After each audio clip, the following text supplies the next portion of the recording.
looking at lower time frames, let's say you are in a bearish trend.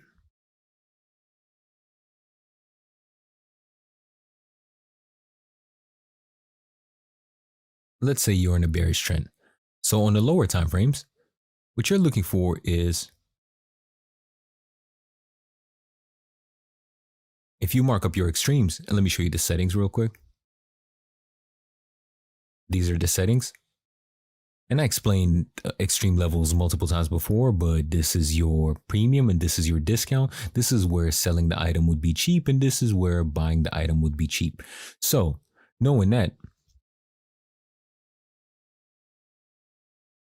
any swing here coming from your discount, you're looking for a run. But once price starts to get closer to your discounted level, to your premium level, excuse me, you're looking for a stop hunt. So let's say a swing right here, and this swing gets taken. You're not expecting a continuation. That is not what you're expecting. You are now expecting a stop hunt and for price to continue lower. So let's take a look at this example. As you can see, the trend is bearish. Let's go on the 12-hour for a better view. And what can we see here? We can see that we had a swing high. Let's make it red. And we had a swing low. Price broke structure. So now we can go in a lower time frame and anticipate a retracement back to our extreme level. So again, like I said previously, when you're coming from the discounted level, which is your bottom corner, you are looking for runs. You're looking for continuation. You're looking for price to break structure and continue higher. Break structure and continue higher. But once price gets closer to this level, now you're starting to anticipate a stop hunt and for price to continue with the trend. Why is it the trend? Because the overall trend is bearish, as you can see, and you had a break of structure here on the current price range.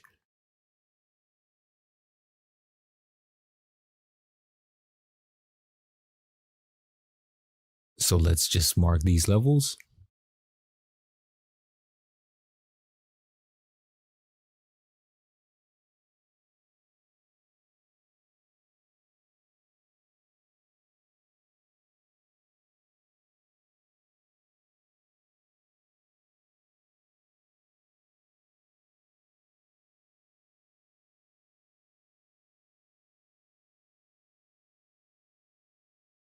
So again, remember this, as long as price is coming from your discount, you're looking for runs, you're looking for a continuation.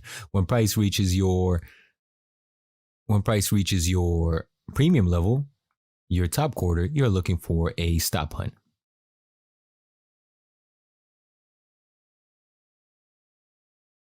You can see you had a micro swing right here. So you're still anticipating price to go up. Now it could come back inside of the range to grab more liquidity to continue up, but the direction is up at least until here.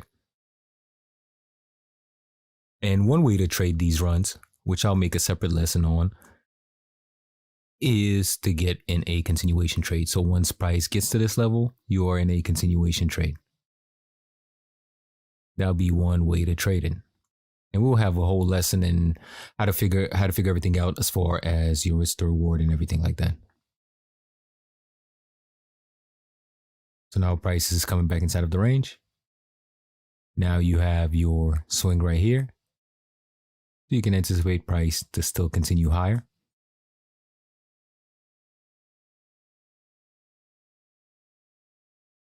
And now what do you have here? You have a swing that's getting really close to your discounted level, to your premium level. So what are you waiting for once price gets to this level? You're waiting for a stop hunt, lock in, and for price to continue lower.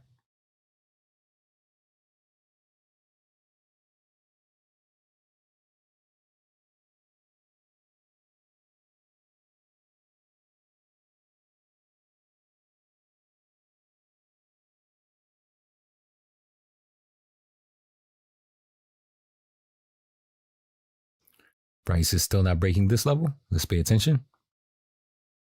and you had your stop hunt. This was your stop hunt. Now all the buyers are trapped. And how would you enter this trade? Of course, I explained this multiple times as far as your lower time frame confirmation. You can go in a lower time frame and you could look for a range.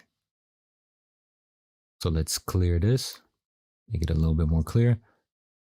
So what you're looking for is you're looking for a range to form and a range to be broken. So as you can see here, you had a swing low, swing high, and price came back down. So now you're targeting this level, but then price made another range and you could target this level, and at the end price made this range. So your entry would be right below your range, is right here. Your entry would be right here. You would enter when price gets below this level, and your stop loss would be right at that high or a little bit above, like I explained in previous lessons. Another way to trade this, but you will have a wider stop loss, you could look at previous resistance levels. So as you can see here, price found rejection right here. Let's make it black. And I explained this in the previous lesson, the one I did last week, as far as rejection level goes. As you can see here, this was a rejection level. Price was rejected right here. Price was rejected right here and rejected right here. So we know once price gets below this level,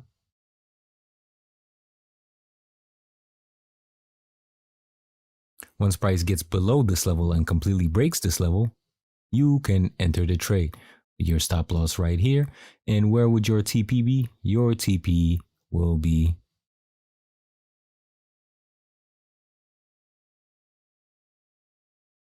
back down to the extreme. This is when you want to stretch your extreme.